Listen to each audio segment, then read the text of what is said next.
Hello বন্ধুরা, আজকে আমি বানিয়ে দেখাবো আমি বাড়িতে কিভাবে লস্যি বানাই।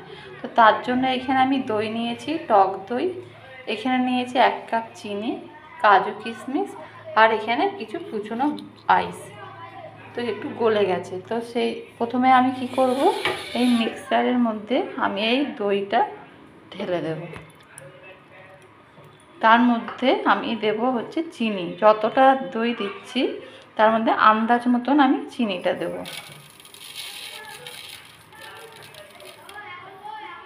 তার মধ্যে দিয়ে দেবো এই বরফের কুচিগুলো, দিয়ে এবার আমি এটাকে ভালো করে পেস্ট করে নেব।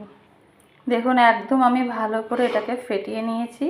এবার আমি এই গ্লাসের মধ্যে ঢেলে দিচ্ছি।